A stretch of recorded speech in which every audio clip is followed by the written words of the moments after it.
السلام عليكم. لا تنسوا الإعجاب بالفيديو والاشتراك في القناة تشجيعا لنا لنستمر بنشر المزيد إن شاء الله. Donc en fait, c'est très difficile de dire ce qu'il faut faire ou ne pas faire. On ne sait pas du tout ce que le gouvernement a l'intention de faire. Je pense que le gouvernement ne le sait pas lui-même. En tout cas, moi, ce que je pense, mais je peux me tromper, tu vois. Donc, je pense qu'à un moment donné, un déconfinement passerait par la nécessité de rendre visible tout le monde et en tout cas si le gouvernement adopte comme système le dépistage, pour le moment, il n'y a pas suffisamment de matériel pour dépister tout le monde, mais je suppose que la production finira par suivre. Et donc, au moment où il sera possible de dépister un très grand nombre de personnes, bah, il faudra que le gouvernement puisse avoir accès à ces personnes. Les gens qui sont clandestins, sans papier, par définition, ne sont pas accessibles. C'est une première chose. On parle aussi beaucoup du système de tracking qui consiste via l'application sur le GSM, ça c'est Apple qui est en train de travailler sur le truc pour sortir peut-être quelque chose au mois de mai où il serait possible, à condition d'avoir l'accord des personnes, de télécharger une application sur son GSM et de pouvoir dépister, enfin savoir si on a croisé une personne atteinte du coronavirus ou pas. Donc, ce sont des systèmes qui permettraient de sortir du déconfinement. Pourquoi je t'explique tout ça? Parce que je me dis que ce type de système-là nécessite que les gens soient qu'on puisse les atteindre, et j'imagine en tout cas, hein. Et donc, je me dis qu'à un moment donné, je pense que le gouvernement sera devant la question de savoir qu'est-ce qu'on fait avec tous les gens que l'on ne sait pas atteindre, qui sont sans papier, qui sont dans les occupations, etc. Comment est-ce qu'on va faire avec eux? Donc voilà, il y avait d'une part ce constat-là, d'autre part le constat qu'en même temps le gouvernement et l'opinion publique, surtout en Flandre, n'est pas favorable à une régularisation. Ils en sont toujours avec leur vieille rengaine. On ne peut traiter que des demandes individuelles via l'article 9 bis, etc. Voilà, sur base de ces deux constats, moi j'avais fait ce formulaire en me disant qu'il prévoit un très grand nombre d'hypothèses où tout le monde peut s'y retrouver finalement. Et donc je me disais que ceux qui n'ont pas introduit de demande de régularisation et qui souhaitent l'introduire et qui, à cause du déconfinement, n'ont pas accès à des personnes avocats ou associations pour les aider, peuvent, à condition de comprendre le français ou en tout cas d'avoir des personnes ressources pour leur traduire, voir comment il faut le remplir. En fait, il suffit de cocher des cases et puis de joindre des documents annexes. C'est assez facile. Voilà, donc c'est pour ça que je l'ai fait. Ça ne veut pas dire que je dis que tout le monde doit le faire ou qu'il faut le faire ou qu'il ne faut pas le faire. C'est laisser à l'appréciation de chacun. Moi, je pense que voilà, je pense que si à un moment donné le gouvernement régularise, il le fera de manière discrète via toutes les personnes qui ont introduit à l'Office des étrangers. C'est mon sentiment, hein, je peux me tromper, et que du coup, il faudrait que les gens qui n'ont rien introduit introduisent quelque chose. En tout cas, tous ceux qui n'ont pas de dossier en cours au niveau de la régularisation. Ceux qui ont un dossier en cours, un 9 bis en cours, là, il n'y a pas de raison d'introduire. Ceux qui ont eu un refus, ils pourraient réintroduire.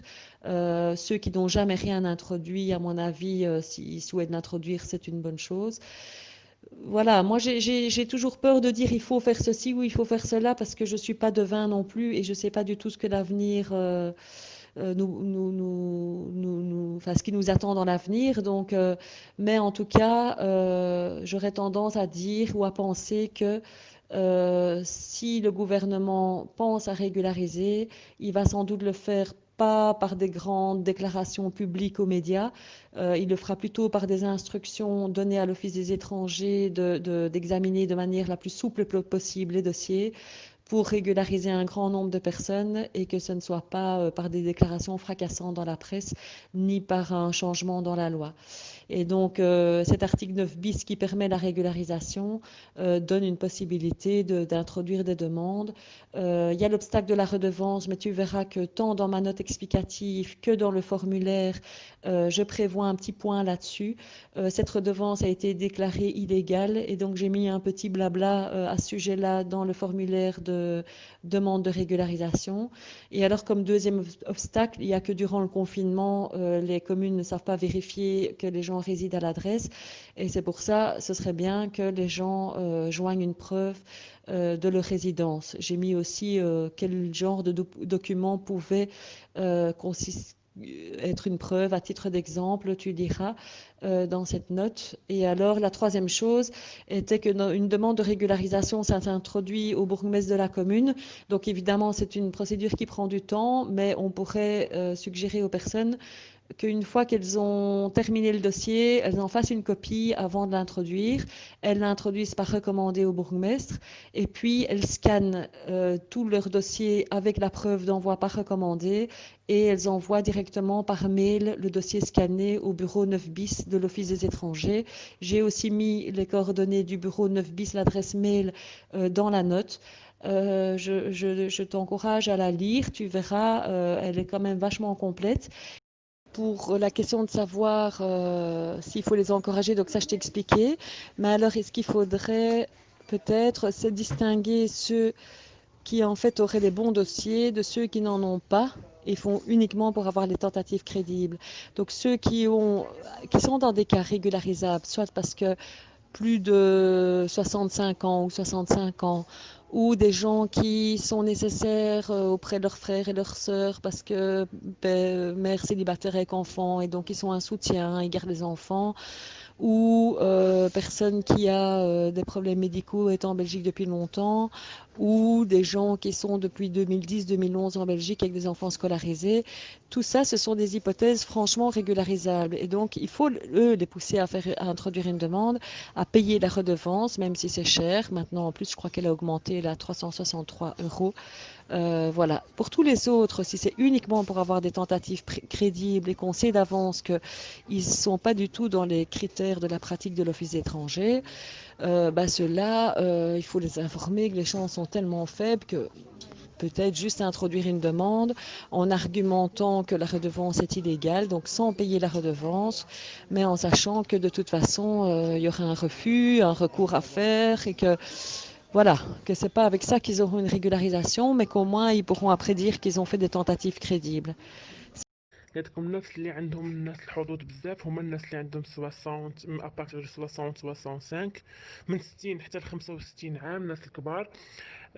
بالنسبه للناس اللي عندهم الاخ والاخت اللي عندهم الدراري هما يخدموا هما قاعدين لهم الدراري عندهم شي مشكل في الصحه، الناس مرض ما تقدرش تخدم. انه الناس الرابعين اللي قالت لك عندهم من 2010 حتى 2000 ومن الناس من 2010 هنايا ومن 2011 وعندهم الدراري كيقراو، وقالت لك هادو يدفعوا واخا يعني عندهم يكون عندهم حدود كتر يدفعوا واخا. قالت لك زادوا في لي فخي ديال الدوسي داروا 363 €. باش ولا دفعي الدوسي. Et que fait-on des personnes qui sont donc dans l'illégalité, qui n'ont pas les papiers ici en Belgique, mais qui n'ont pas les compétences? Est-ce qu'il est possible de suivre des formations pour les acquérir et ensuite faire la demande? Il y avait une proposition effectivement d'Actiris par rapport à aux formations des personnes sans papier dans le domaine des métiers en pénurie, mais c'est toujours à l'étude, donc il n'y a rien de concret qui en est ressorti.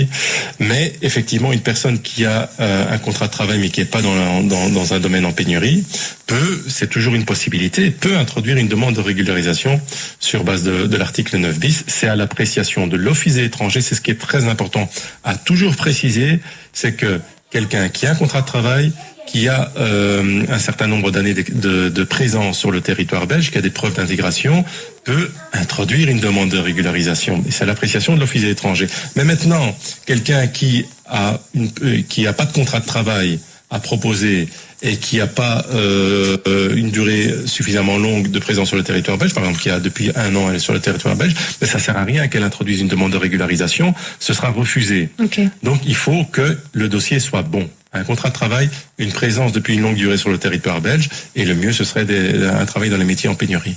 Plus le certificat de bonne vie et mœurs vierge, oui, et donc on a dit une preuve d'une intégration, donc c'est-à-dire d'une activité, d'un engagement dans la société, donc activité de bénévolat, suivi de formation en langue, etc. Alors, est-ce qu'on peut faire une petite traduction en Darija? Voilà. Donc الآن المهم اللي خصو يتقال هو القضية ديال الانفورماتور دونك مانيات دونك اللي غادي يقترح الحكومة دونك اللي غادي يقترح باش الحكومة تكون هنايا بلجيكا قال لك بأن دونك اقترح توعيدات الوراق باش يصوب الوراق للناس اللي عندهم العقد الشغل في الخدامين اللي كاينين قلال ميتي اون بينيوري الخدامين اللي مطلوبين بحال مثلا الجزارة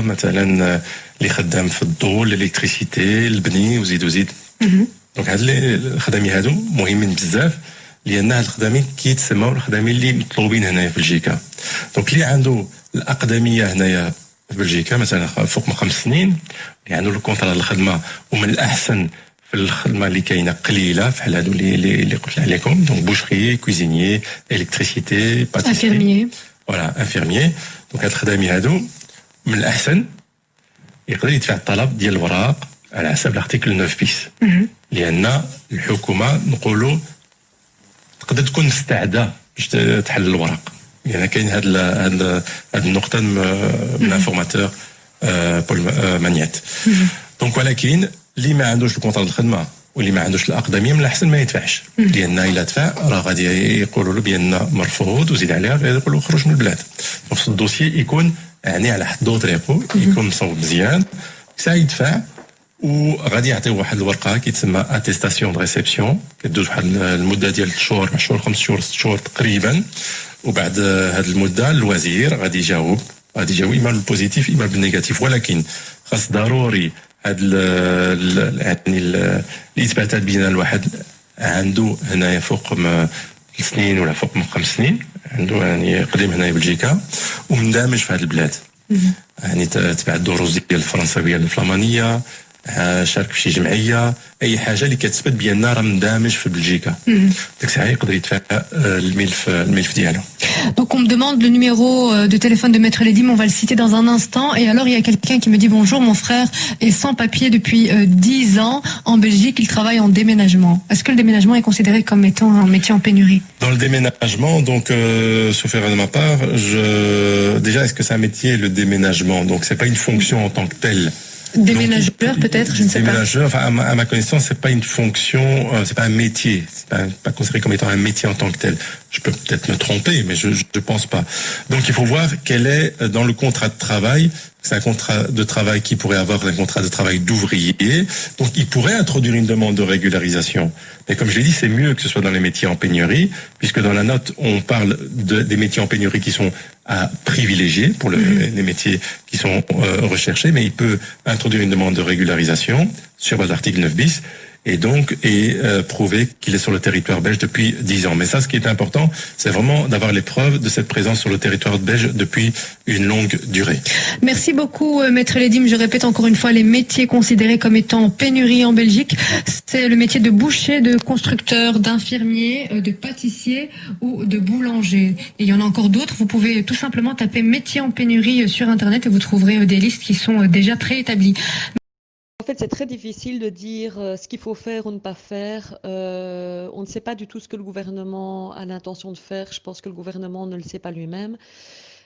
En tout cas, moi, ce que je pense, mais je peux me tromper, tu vois. Donc, je pense qu'à un moment donné, un déconfinement passerait par la nécessité de rendre visible tout le monde et en tout cas, si le gouvernement adopte comme système le dépistage, pour le moment, il n'y a pas suffisamment de matériel pour dépister tout le monde, mais je suppose que la production finira par suivre. Et donc, au moment où il sera possible de dépister un très grand nombre de personnes, bah, il faudra que le gouvernement puisse avoir accès à ces personnes. Les gens qui sont clandestins, sans papier, par définition, ne sont pas accessibles. C'est une première chose.